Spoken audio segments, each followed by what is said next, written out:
Les Égyptiens de l'Antiquité possédaient une arme secrète dans leur combat contre les malheurs du quotidien. Pendant des milliers d'années, la magie a permis aussi bien aux rois qu'à la population de s'assurer santé, fortune, succès au combat et en amour. Le but de ces envoûtements d'amour était surtout sexuel. L'amour n'avait pas grand-chose à voir là-dedans. Après la disparition du dernier pharaon, les anciens rites perdurent, et la magie reste un outil puissant au cours des époques chrétiennes et islamiques. Cet ancien remède appelé le lait d'Isis était très connu encore au Moyen-Âge, et ce jusqu'au début de la médecine moderne. L'Égypte, pays des dieux et de la magie.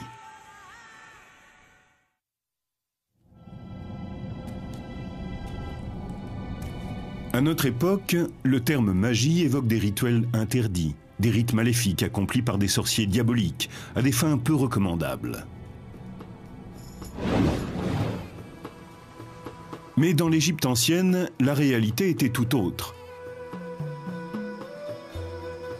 Du pharaon aux paysans, tous considèrent la magie comme un outil puissant contre la malchance. La magie est surtout une religion pratique, très terre-à-terre. Elle colle à la vie quotidienne. Les gens s'en servent pour obtenir ce dont ils ont besoin, pour réaliser leurs souhaits, leurs espoirs, et pour lutter contre leurs peurs.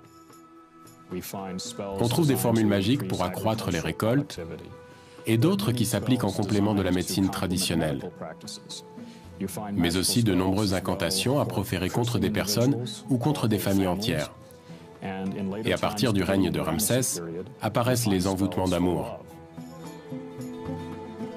Du point de vue des Égyptiens, la magie est aussi ancienne que le cosmos. Ils la considèrent comme l'étincelle qui a permis la création. Selon les plus célèbres mythes égyptiens, le dieu Ré-Atoum a créé le monde en nommant chaque chose. C'est son premier fils, Eka, qui insuffle l'énergie vitale dans ses mots et qui donne vie au cosmos et à toutes les divinités.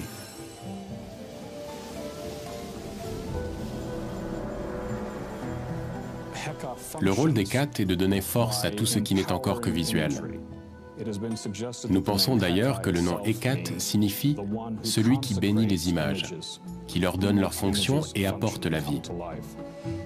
Hécate est donc capable de créer physiquement les choses, à partir de leur nom ou de leur image. C'est le pouvoir du dieu Eka qui permet de rendre réelles les représentations d'offrandes destinées aux morts. C'est le pouvoir magique d'Eka qui permet à travers ces inscriptions que l'esprit du pharaon défunt accède à la vie éternelle. Et c'est aussi Eka qui permet aux formules d'envoûtement de s'accomplir. Il représente la force qui a permis à l'univers d'être créé. En s'appropriant rituels et formules magiques, en se familiarisant avec les anciennes croyances, certains accèdent en toute légitimité au pouvoir d'Hécate et en font usage.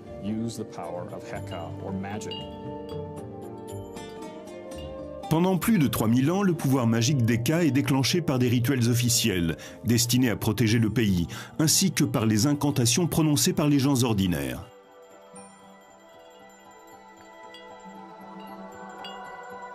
Les rites magiques se divisent en 3 éléments. Il y a d'abord le rituel, c'est ce qu'on fait. Puis les incantations, c'est-à-dire ce qu'on dit. Et enfin, les objets utilisés au cours du rituel. Ils disposent tous d'un pouvoir magique. Les objets de culte peuvent être des amulettes confectionnées par des artisans ou des éléments organiques, comme des langues de lézard ou du sang de taureau. Ils ont généralement une valeur symbolique. Ce bracelet est composé de représentations de coquillages appelés choris. On s'en servait dans les rites de fertilité car leur forme rappelle le sexe féminin. On trouve des formules magiques datant de la période gréco-romaine de l'Égypte, qui se situe entre -300 avant Jésus-Christ et l'an 400 de notre ère. Elles concernent divers problèmes comme la santé, le commerce, l'amour. Pour que le charme fonctionne, il faut rassembler plusieurs éléments comme les yeux d'un singe, un clou provenant d'une épave de bateau ou des larmes d'âne. Les formules magiques reflètent souvent l'époque à laquelle elles ont été écrites. Un ingrédient apparaissait souvent dans les enchantements. C'était du sang de gladiateur. Si vous en recueillez et que vous en mettez un petit peu dans votre boisson, elle vous donne pouvoir, force et colère. Dans les formules magiques, en plus de l'explication du pouvoir qu'elles renferment, de la liste des ingrédients et des amulettes à utiliser, on trouve assez fréquemment un texte narratif appelé Historiola. Il s'agit la plupart du temps d'histoires retraçant la vie des dieux. C'est le récit d'événements mythiques. Il est répété plusieurs fois, mais ce n'est pas pour s'assurer que les gens comprennent bien l'histoire. Il met en scène des grandes forces, et en les répétant à plusieurs reprises, on libère ce pouvoir. On lui permet de sortir des lignes du récit. On a alors une chance d'être investi de la puissance des événements relatés. Un rituel magique peut consister tout simplement à disposer quelques statues votives, des offrandes de nourriture, des morceaux de plantes ou d'autres objets sur un petit autel et à réciter des incantations magiques. S'il s'agit d'un sortilège, les objets utilisés pendant le rituel destinés à contrôler ou à nuire à quelqu'un sont souvent ligotés, écrasés, brûlés ou même fondus. Lorsqu'un sort vient d'être jeté, la formule magique est souvent enterrée dans un cimetière abandonné. Pour que la colère des défunts, que plus personne ne vient honorer, ne se retourne contre la victime du sortilège, ils choisissaient d'anciennes tombes, sur lesquelles on ne déposait plus d'offrandes depuis longtemps. Les endroits les plus indiqués pour enterrer ces formules étaient donc les cimetières abandonnés. Il existe des formules magiques pour tous les cas de figure. Certaines permettent d'améliorer la mémoire, de gagner au dé, de convaincre un client, de provoquer un accident de char et même de donner à un rival l'apparence d'un âne. La plupart des formules magiques se présentaient comme des formulaires avec un espace vierge pour inscrire votre nom. Vous achetiez un sort et vous y écriviez le nom de votre mère, car c'était la clé qui permettait de remonter dans votre généalogie. Parmi les formules d'envoûtement qui ont survécu à travers les siècles, nous avons trouvé celle-ci qui date de l'époque de la domination romaine. Elle est destinée à un pêcheur du nom de Sévérus. Au début de ce texte sont relatées toutes les grandes histoires de pêcheurs. C'est l'Historiola. On y raconte des événements qui sont devenus des mythes. À la fin, on peut lire « Et puisque la pêche a été si bonne pour tous les autres, qu'il en soit de même pour Sévérus, fils de Johanna. » Mais le vœu de Sévérus ne s'arrête pas là. Il veut également être doté d'une voix enchanteresse et être célébré pour son talent de chanteur.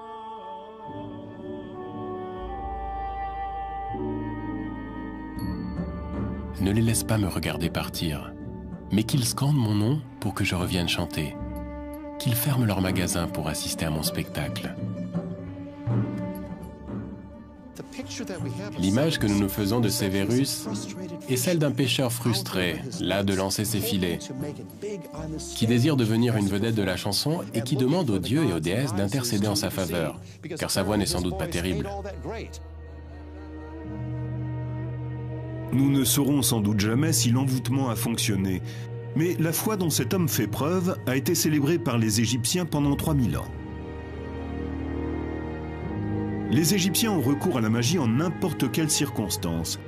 Les formules utilisées sont littéralement calquées sur les premiers sorts jetés dans l'Égypte antique avec l'accord des pharaons.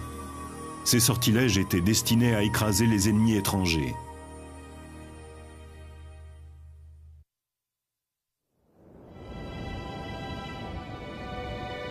La vallée du Nil est un miracle vivant, un espace fertile au milieu d'un désert aride.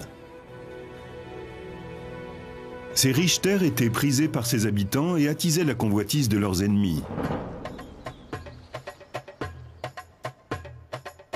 L'Égypte a été envahie par les Nubiens venus du sud, puis par les Hittites venus de l'est. À plusieurs reprises, les Libyens ont attaqué par l'ouest et les pirates ont débarqué sur les côtes méditerranéennes. Ces invasions incessantes ont conduit les Égyptiens à lever des armées et à bâtir des forteresses pour assurer leur protection. Mais la magie constituait aussi un élément important de la défense du pays. Parmi les premières malédictions et les sortilèges jetés par les Égyptiens, certains étaient destinés à paralyser les troupes ennemies. Nous avons la preuve qu'on pratiquait ce type de cérémonie occulte depuis l'Ancien Empire et que cela a continué sous la domination romaine. Il existait un sortilège contre les ennemis du pays. On inscrivait une série de textes préétablis sur des poteries qui étaient ensuite brisés et enterrés selon un rituel précis, le plus souvent dans un cimetière abandonné. Il choisissait des pots en argile, en référence à Khnum, le créateur, qui avait modelé les êtres vivants sur son tour de potier. Symboliquement, chaque pot utilisé représente une ou plusieurs personnes. Les morceaux de poterie en argile faisaient partie des déchets courants en Égypte. Donc, casser ces pots revenait à transformer les ennemis en déchets.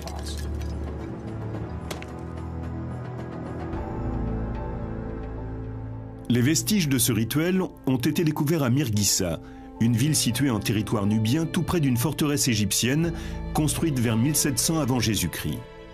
Ce territoire appartient aujourd'hui au Soudan. Au cours des fouilles, on a découvert des morceaux de poterie en argile rouge. On peut y lire les formules d'une malédiction jetée aux Nubiens. Ils avaient été enterrés à côté de tombes abandonnées.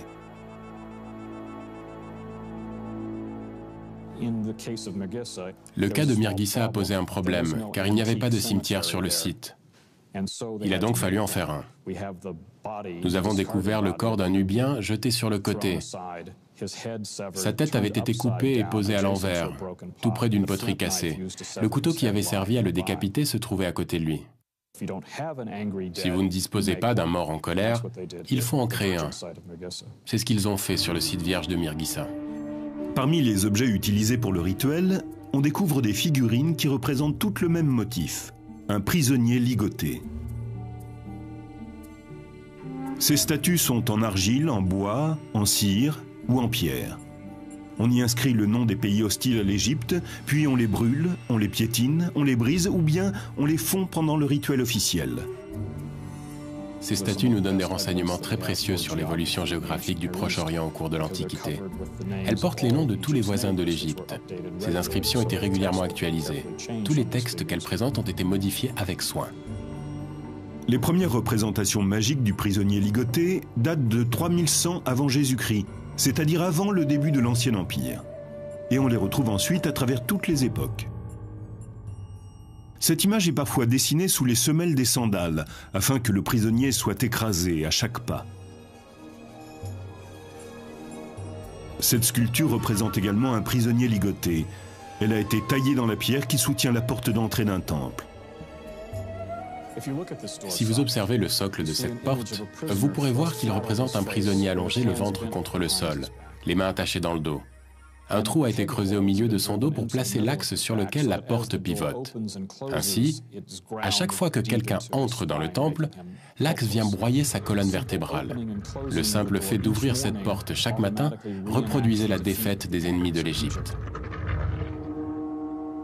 La magie est la clé de voûte de la religion égyptienne. Seuls les prêtres et les personnes de sang royal la pratiquent. Mais il arrive qu'elle soit utilisée à mauvais escient. C'est ce qui se produit aux alentours de 1160 avant Jésus-Christ, sous le règne du pharaon Ramsès III. Sous le règne de Ramsès III,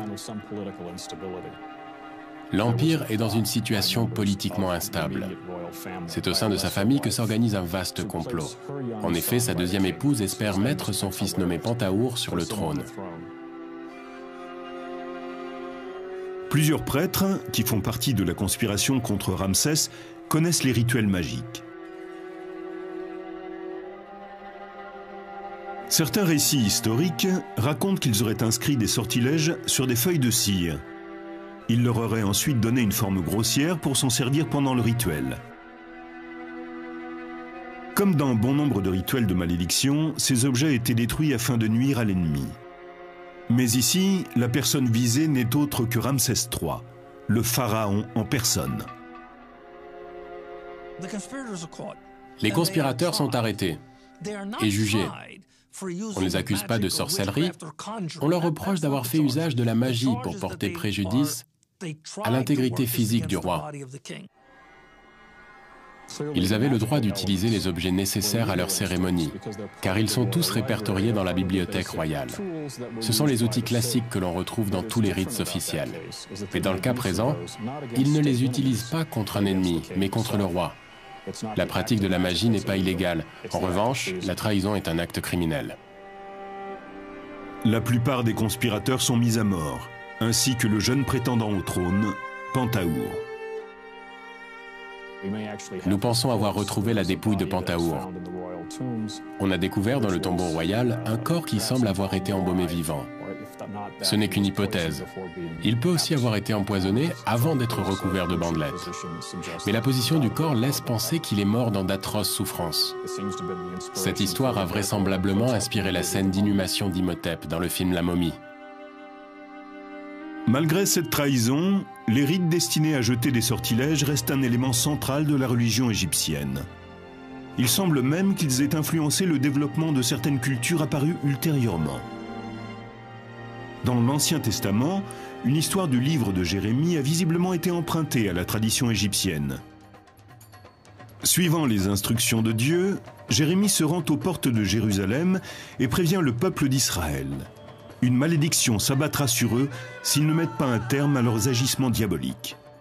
Il brise ensuite un pot de terre et réitère la menace divine. C'est ainsi que je briserai ce peuple et cette ville, comme on brise un vase de potier, sans qu'il puisse être reconstitué. Jérémie, chapitre 19, verset 11. Pratiquée lors de rites officiels, la malédiction qui semble avoir inspiré Jérémie a été transformée pour remplir d'autres fonctions, notamment pour résoudre des problèmes d'ordre sentimental. Dans l'ancienne Égypte, ce qui était bon pour la guerre pouvait aussi l'être en amour.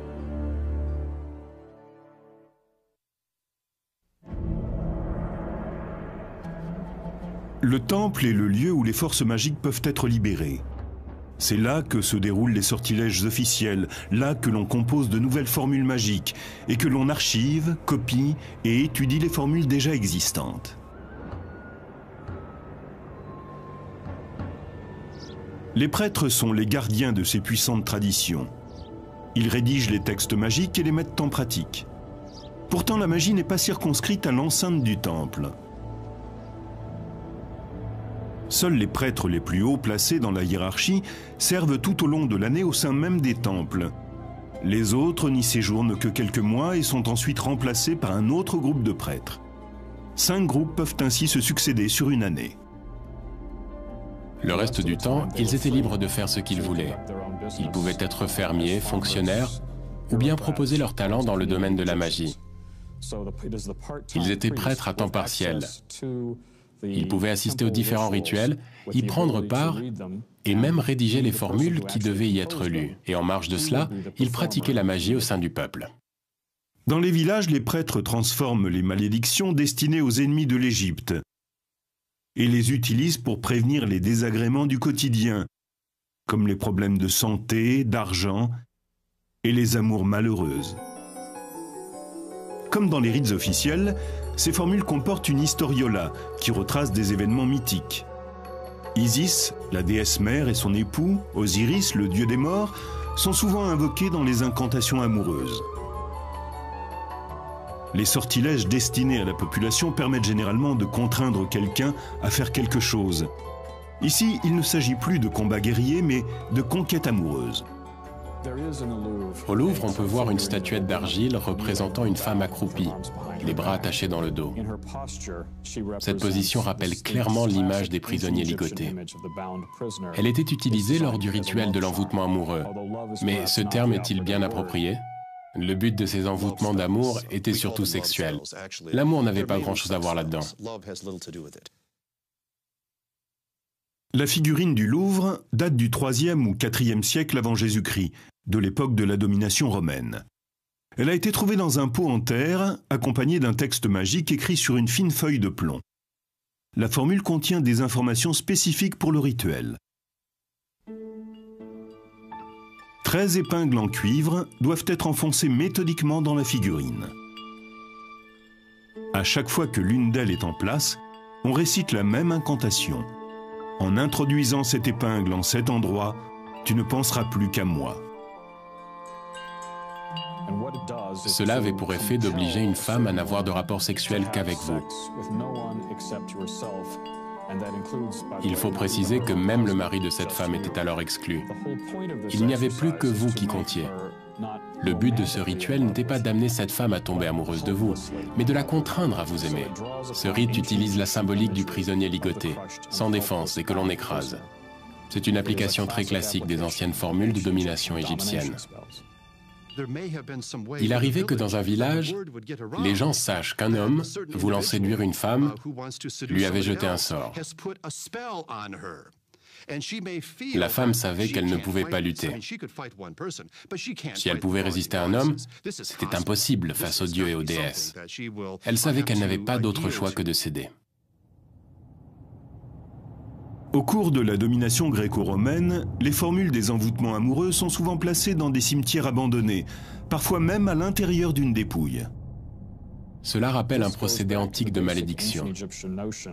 On jette une figurine représentant celui que l'on poursuit dans un cimetière abandonné, là où les morts en veulent aux vivants de les avoir oubliés. En payant grassement quelqu'un ou bien en s'adressant à un prêtre, le texte pouvait être placé dans les catacombes, dans la bouche d'un cadavre. Cet envoûtement a été demandé par un homme qui souhaite manipuler les sentiments d'une femme mariée, du nom de Carossa. La formule est directement adressée à la dépouille dans laquelle on l'a placée. Réveille-toi et viens à mon aide. Fais que ce qui est inscrit sur ce texte une fois placé dans ta bouche devienne réalité. Empêche Carossa de penser à son mari, à son enfant, à sa soif, à sa faim. Et mène-la vers moi, brûlante de passion, d'amour, et pleine du désir de m'offrir son corps. Vite, très vite. Malgré l'introduction du christianisme en Égypte, ce type d'envoûtement va rester en usage plusieurs siècles après la crucifixion du Christ. Beaucoup parmi les prêtres chrétiens avaient été élevés selon les coutumes anciennes. Et la magie perdure à travers des chrétiens originaires d'Égypte, l'Église copte. Nous supposons que les principaux responsables des guérisons, de la préparation des amulettes ou des sortilèges et qui reliaient les formules magiques étaient des coptes. Ils pouvaient aider un homme à conquérir une femme ou encore permettaient à une mère de jeter un sort sur le couple de son fils quand elle estimait que son épouse n'était pas celle qu'il lui fallait. Donc à ce moment, elle jetait un sort pour arracher cette fille des bras de son fils. Il semble donc que toutes ces formules magiques auraient été écrites par des moines coptes. Ils étaient les Égyptiens lettrés de l'institution chrétienne. La magie a continué à être présente pendant la période copte, car les gens croyaient à ces méthodes. C'était une solution efficace pour la communauté. Elle n'était pas officiellement acceptée par l'Église copte, et elle ne l'a jamais été. Ces activités étaient pratiquées dans l'ombre et le sont encore aujourd'hui. Comme les grands prêtres des pharaons, les prêtres coptes enroulent un cordon autour des figurines, destinées au rituel, pour que la victime de l'envoûtement amoureux se soumette sexuellement. La plupart du temps, ces envoûtements sont effectués à la requête d'un homme désireux de bénéficier des faveurs d'une femme, mais ils peuvent aussi poursuivre d'autres objectifs. Les textes rédigés par les coptes proposaient différentes façons de ficeler les figurines. Si vous vouliez que votre adversaire devienne impuissant, alors vous passiez la ficelle autour de l'organe sexuel. Voici un de ces sortilèges. Le texte est rédigé en langage copte, on y trouve des références à Jésus-Christ, mais l'élément de magie est purement égyptien.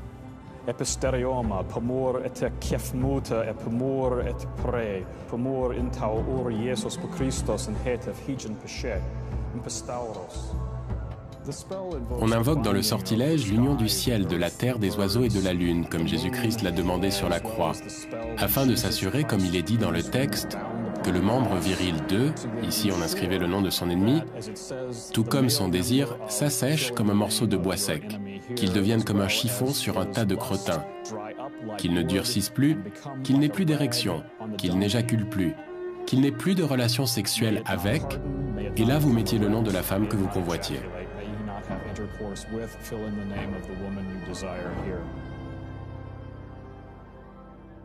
On constate que le sexe est un sujet prépondérant. On le retrouve dans toutes les formules magiques, qu'elles aient été rédigées à l'époque des pharaons, au moment de l'invasion romaine, ou pendant la période copte de l'Égypte. Seule la santé occupe une place aussi importante que la sexualité. On craint surtout le mauvais déroulement d'une grossesse ou d'un accouchement.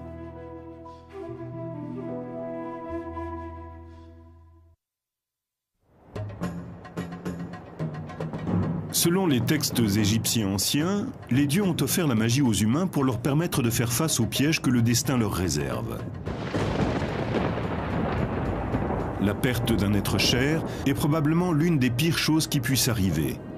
Les causes de décès sont nombreuses, qu'il s'agisse d'un accident, d'une maladie ou encore d'une grossesse ou d'un accouchement qui se déroule mal. La mortalité infantile était telle qu'il valait mieux prendre toutes ces précautions, y compris recourir à la magie pour protéger la mère et son enfant pendant et après la grossesse. Nous avons découvert tout un éventail de formules magiques. Cette liste porte le nom de formules magiques pour la mère et son enfant. Une personne appelée le magicien de la crèche était chargée de les élaborer. Parmi les outils du magicien, il y a les baguettes magiques, comme celle-ci. Elles sont taillées dans des défenses d'hippopotame afin d'être liées à Taouret, la déesse protectrice de l'accouchement. On garde ces baguettes auprès de soi pour indiquer que la mère et son enfant bénéficient d'une protection magique.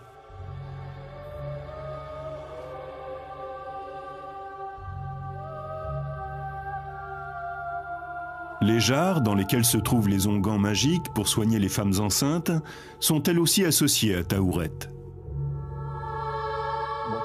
Elle représente une femme enceinte avec la silhouette de la déesse Taouret. Si bien qu'elles sont en partie femmes et en partie hippopotames.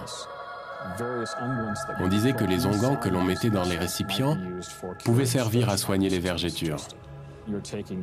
On retirait en quelque sorte l'huile du corps même de la déesse protectrice de l'accouchement. Et on l'appliquait sur la patiente qui était à son tour investie du pouvoir de Taouret. Ce genre d'association entre magie et médecine n'est pas un cas isolé. Sous l'Ancien Empire, certains physiciens sont aussi appelés prophètes d'Eka, le dieu de la magie. Comme dans les envoûtements amoureux, les formules de guérison comportent une historiola. On y retrouve souvent les histoires d'Isis et d'Horus. Parmi les magnifiques histoires que l'on raconte au sujet de la déesse Isis et de son fils le dieu Horus, l'une d'elles explique comment Isis parvint à soigner Horus d'une piqûre de scorpion. On note un grand intérêt dans la magie égyptienne pour se protéger des piqûres de serpents et de scorpions. Le mythe d'Isis et d'Horus a inspiré l'un des remèdes magiques les plus puissants, le lait d'une mère ayant mis au monde un garçon. Bien sûr, on ne disposait pas toujours du lait de la mère d'un jeune garçon. Il existait donc de petites fioles de la forme d'une femme avec un enfant dans les bras. On mettait un autre type de lait dans ce récipient, mais au moment de le retirer, il se transformait en un lait venant de la mère d'un garçon. Et lorsqu'on accomplissait le rituel approprié et que l'on récitait l'historiola d'Isis et d'Horus, ce lait devenait le lait d'Isis.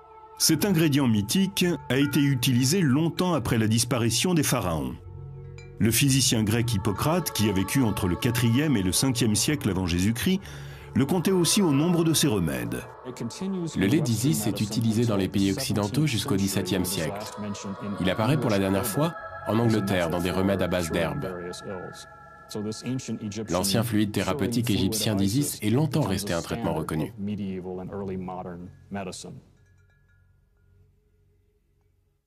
Dans l'Antiquité, Horus est l'objet de bien d'autres historiolas. Le combat mythique qu'il a mené contre Seth, le dieu du chaos, revient très souvent dans les formules de guérison.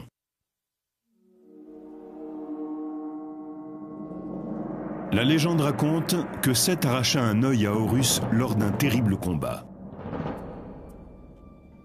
Mais Thoth, le dieu de l'écriture et de la médecine, grâce à la magie, parvint à guérir son œil. En récitant cette partie du mythe qui traite de la guérison d'Horus datant de l'époque des dieux, on va agir sur la guérison du patient.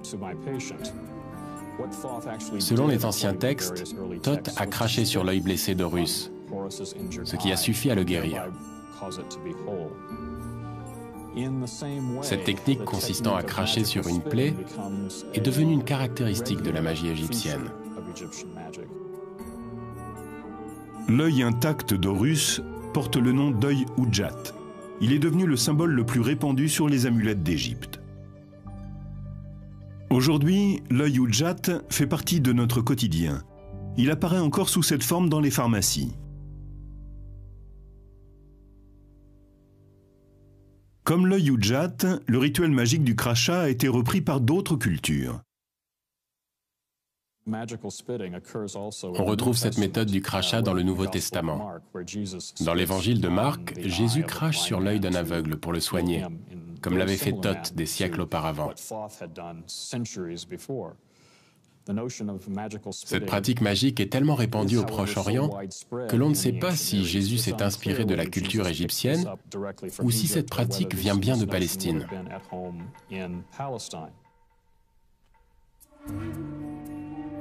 La bibliothèque de Nag Hammadi. On y trouve une collection de textes anciens de magie égyptienne, et certains d'entre eux indiquent comment recourir à la magie pour guérir. Le livre secret de Jean contient une liste de 365 anges aux noms étranges, chacun d'eux associé à une partie du corps humain. L'œil gauche, Euronymous, l'oreille droite, la colonne vertébrale. Imaginez que vous ayez une douleur à l'épaule ou au genou. Il suffit de connaître le nom de la divinité chargée de cette partie du corps et de lui demander de la soigner. C'est encore bien plus simple si vous avez une pierre précieuse. Par exemple, une gemme magique rouge. Le rouge est assimilé au rein. Vous posez la pierre sur la partie malade de votre corps, on invoque les forces occultes et vous êtes guéri par la magie.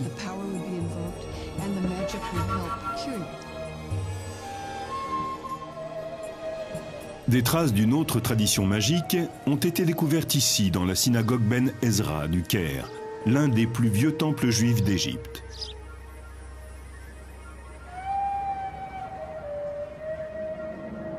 La loi juive impose d'enterrer les livres sacrés devenus obsolètes, selon un rituel particulier, ou bien de les conserver dans un dépôt appelé un Geniza. À Ben Ezra, le Geniza ne contient pas que des livres de prière. Il y a aussi de nombreuses formules magiques, des textes rédigés entre le 9e et le 13e siècle. Ils traitent des mêmes problèmes que les formules magiques égyptiennes, et les méthodes auxquelles ils recourent sont souvent similaires. Bien que le judaïsme ne soit pas favorable à la magie, les textes trouvés dans le Geniza sont résolument ancrés dans la tradition juive. On a pu noter des références aux versets de la Bible. Certains sont même carrément utilisés tels quels. Pour ces formules, on fait ressortir le pouvoir du psaume, voire même de toute l'histoire, et on l'applique à une situation particulière. Ces formules sont destinées à soigner tout un éventail de maladies. Les maux de tête, les tremblements, la timidité, ou tout simplement à se protéger d'un éventuel ennemi.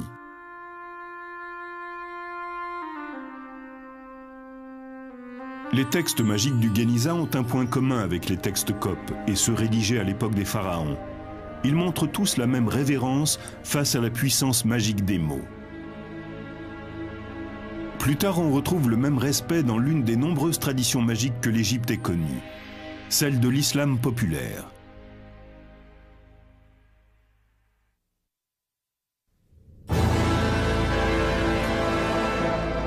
Au commencement, Dieu, le Créateur, nomma chacune des choses qui composent l'univers.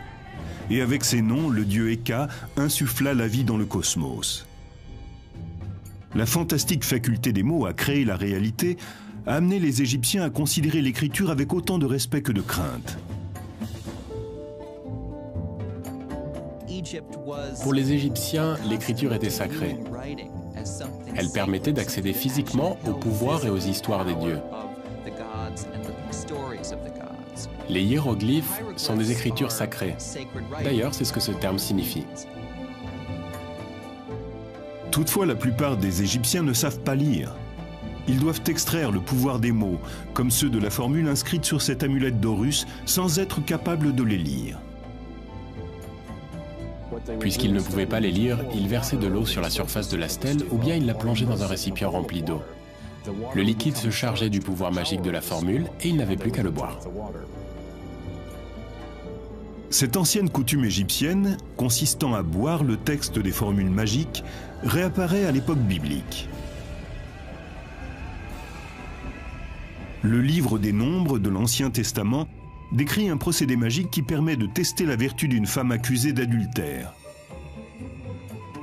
D'abord, un prêtre verse dans un bol d'eau une pincée de terre recueillie dans le temple de Salomon. Ensuite, on y plonge un papyrus sur lequel est inscrit le sortilège, ce qui permet au texte de se dissoudre.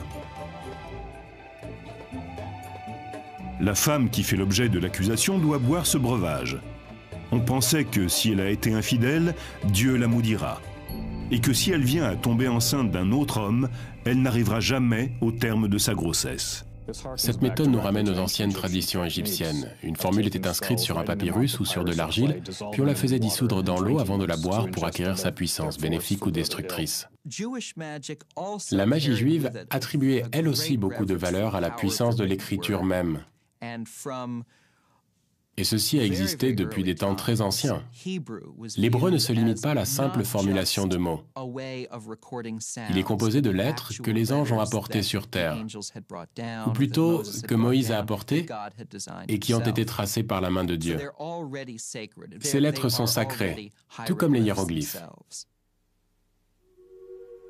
Les formules magiques de la période gréco-romaine trouvent leurs racines aussi bien dans la tradition pharaonique que juive. Les prêtres qui les rédigent cherchent sans cesse de nouveaux noms, de nouveaux mots, de nouveaux sons. Plus ils sont étranges, mieux c'est. Nous avons trouvé de nombreux exemples de ce langage magique en introduction de textes qui commencent comme une prière. Ça ressemble à cela. Yahoo, Sabaoth, Adonai, ce sont des sonorités qui sont typiques de l'hébreu. Et il devait y avoir des noms d'anges comme Michael, Gabriel, Raphaël. Il y avait même des palindromes, ces mots que l'on peut lire dans un sens comme dans l'autre. Il confère un grand pouvoir aux incantations. Abla Nafan Alba, Sesumgen Bar Farenges, Shemesheilam. Ce sont des mots étranges et très exotiques. Laielops. On retrouve toutes sortes de mots magiques. L'Église copte semble elle aussi reconnaître aux mots et aux lettres un grand pouvoir magique.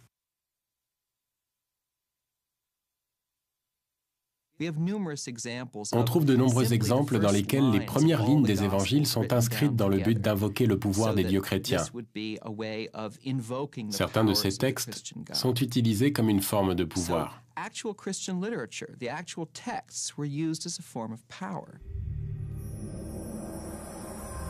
Les Coptes adoptent aussi les traditions magiques d'autres religions. Cette démarche s'appelle le syncrétisme. On constate une tendance syncrétiste dans les textes magiques coptes.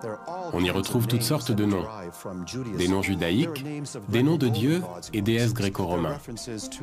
Il y a aussi des références aux dieux et déesses de l'Égypte pharaonique. On trouve également dans ces textes hautement syncrétiques toutes sortes de références chrétiennes, telles que les anges, le Christ, le divin.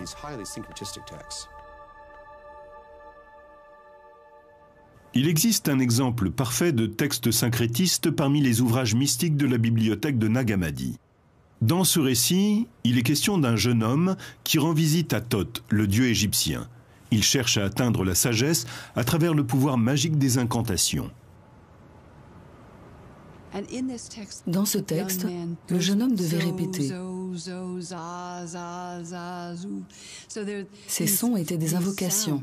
Peut-être les disait-il à haute voix, ou répétait-il ces sonorités une vingtaine de minutes, afin d'entrer dans un état de transe.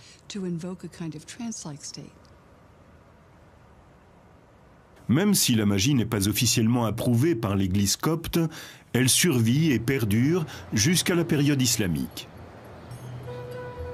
Cette vision très ancienne, qui consiste à accorder à des textes un pouvoir magique, semble avoir été partagée par les musulmans d'Égypte.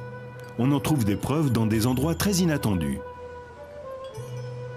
Dans ce bâtiment se trouve un nilomètre qui permet de mesurer la profondeur du Nil.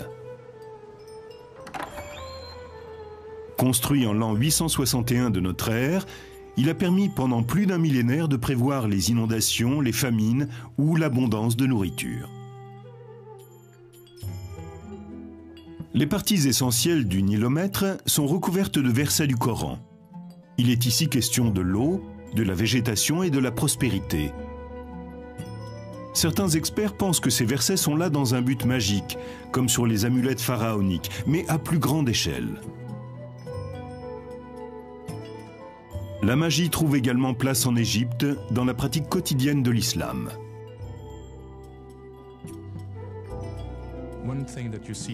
Aujourd'hui encore, on peut voir des bols magiques sur lesquels sont écrits le nom de Mahomet ou celui d'Allah, ou encore un extrait du Coran. On y verse de l'eau, et en la buvant, on est investi d'une force positive. L'utilisation des bols magiques n'est que l'un des nombreux rituels musulmans qui reprennent les traditions de l'Antiquité égyptienne, liées au pouvoir de l'écriture.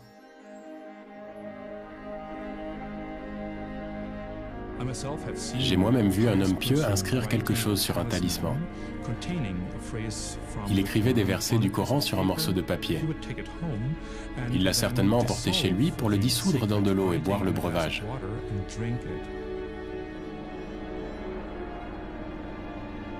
Il y a 5000 ans, les anciens Égyptiens ont eu recours à la magie pour éviter les pièges que le destin leur réservait. Au cours des siècles, et quelles que soient leurs croyances, les Égyptiens ont fait confiance à la magie pour améliorer leur santé, se protéger du malheur ou connaître la chance en amour. Tous ceux qui ont vécu sur cette terre ont ce lien entre eux, le désir de déjouer les pièges du destin en recourant à une puissance supérieure que l'on appelle magie ou parfois religion.